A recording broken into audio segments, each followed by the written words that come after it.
We'll come on to the Premiership in a minute, but Eddie Jones named his England squad for the summer's tests against Scotland A, USA and Canada on Thursday. What do you guys make of it? Young, and quite exciting seeing some of the players. I think the big thing, obviously, there's going to be players from Quins, players from Bristol's, players from Exeter, and players from Sale that are added to the squad over the next couple of weeks as they get knocked out of the Premiership, or the Premiership ultimately comes to an end. So, but yeah, some really exciting play. Dan Kelly at Leicester, we've spoken about him previously. He played really well again at the weekend against Wasps. He was good. So looking forward to seeing him play. The likes of Hassel Collins and Radwan and Freddie Stewart in the back three. These are the sort of players that will get game time, hopefully, against Scotland A, and probably put 60 points on them. And that builds then into the two Test matches. Sorry, Jim. Sorry. It's okay. It's true. Well, it might not be. So, yeah, I mean, listen, there's loads of places that are in the England squad. In my opinion, there needs to be more competition. Scrum half's one as well. Obviously, Ben Youngs has got, I think he's about 109 caps now or something. But we've never really seen anyone else. Dan Robson, it's an opportunity to see him start. Obviously, Ben Spencer's there as well, Alex Mitchell. But Eddie Jones, all of a sudden, he starts listening to the podcast, he starts changing his tune, and he starts thinking, actually, I've got to make some changes. I need some young blood. I need to play a more attacking brand of rugby. So to all England fans, you're welcome. Because these are the messages that he's now putting out in the press in his self-announced press conferences that he does. And the one big thing is we're seeing these players excelling and playing an exciting brand of rugby in the Premiership, which Eddie Jones has always said isn't relevant necessarily to international rugby, which I get to a certain degree. But you're now picking these players, Eddie, because they are exciting, because they have got the talent, they have got the ability to beat people one-on-one. Hassel Collins has beaten, more defenders than anyone else at London Irish this year, and he's right up there in terms of the league rankings. So allow them to flourish in an England shirt. Don't put the shackles on them and play kick chase. That's what you want to see. So loads of exciting talent. No doubt the likes of Don Brandt and Marcus Smith will be added to it as well. And hopefully Eddie lets the boys play with a smile on their face and gives them freedom.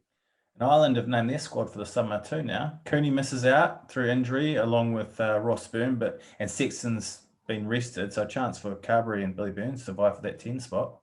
Well, it was nice that John Cooney, a friend of the show, we've not had him on for a while. We've just let him get on with his ruggers and push his way back in. He's been really good for Ulster, actually. But it's nice that he got a mention, is what I'm saying, because he's obviously been out of the mixer and they only mention players that would have been up for contention if they are injured. So I've looked at some of the forwards. Ryan Beard. Now, I mentioned him about a year ago.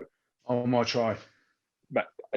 He's phenomenal. I'll tell you now, he is going to be one of the standout players in world rugby. And I don't want to get overboard on players. Obviously, James Ryan's captain of the tour, but this Ryan Beard, mate, is phenomenal. Let's give a few other lads a shout out. So some uncapped players. Paul Boyle, Susan Boyle's son. He's not really. Conor Batrow, fantastic player. Gavin Coombs scored 4 tries at the weekend for Munster. He's going to be proper. He'll go all the way through. Tom O'Toole and Nick Timoney, both quality players. Love Tom O'Toole, the Ulster prop. Hell of a tool on him as well, mate. Hell of a tool on him. Apparently not. Apparently a bum bag. I don't want to stereotype, but apparently so. Who else have we got? So in the backs, friend of the show, Stuart McCluskey. Look, and there's obviously a load more good you can chat about the ones that you want. The strength and depth of Ireland, this is the thing, of coming through. Obviously, we can look, we've just spoken about England and gone through their players. We're heavy on the Premiership on here because we watch a lot of the Prem. The Pro 14 sometimes difficult to judge in terms of the players. Leinster have got first, second, third, fourth string team, but there's some proper talent coming through the ranks, especially in the forwards of Ireland. So the headline out of that is that Johnny Sexton's being rested to try and have a full pre-season at the age of 35, 36. But I think the big news on it in terms of the backs is obviously Joey Carberry, who I like to call Toby Carvery because generally he carves up when he plays. So excited to see him. He's obviously he went to Munster to go and get some more game time and really put pressure on Johnny Sexton for that 10 shirt. He's had a load of injury troubles. He was going well and then he got injured. So, him and Billy Burns vying for the 10 spot. But, Joey Carvery is a proper threat now to the reign of Johnny Sexton as the 10. And, I've got a lot of time for Sexton, but at some point you do have to make that transition. And Sexton will probably want to hang around till the next World Cup, and if he's playing well enough, I'm sure he'll be involved. But Carberry is proper talent, so looking forward to seeing him. Yeah, it's great to see him back. Let's have a look at the Premiership now then. And the cancellation of Bristol v London Irish, as well as Worcester v Gloucester, made the maths and permutations a bit simpler. Leicester, Bath and Wasps were the teams to secure Champions Cup rugby in the end, weren't they? Oh, yes. And the fact that Leicester and Wasps have both qualified for the Champions Cup, even though Wasps lost to Leicester at the weekend. What a game, though, right? Hell of a game, mate. It was about 46 degrees. Costerdale, Coventry it was.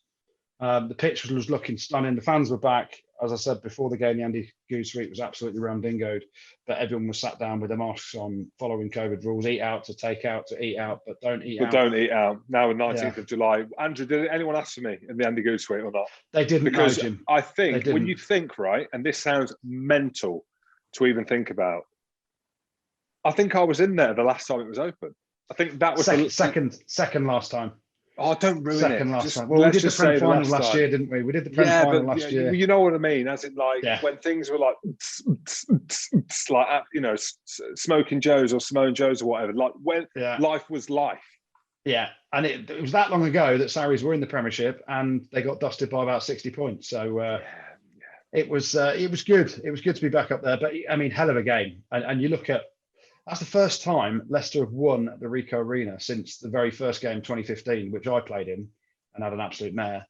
Dan Cole, I pulled his shirt up over his belly in that game and he chased me around the whole pitch for the rest of the game trying to get my belly out. So, but yeah, it was a brilliant performance by Leicester, a brilliant performance by Wasps as well. So exciting, chucking the ball around. Wasps made a few errors where they're really pushing the envelope to try and get silly offloads away a lot of the time, but that's their DNA. Leicester were really good, really impressed. One thing for me, and I know Freddie Burns, big friend of the show.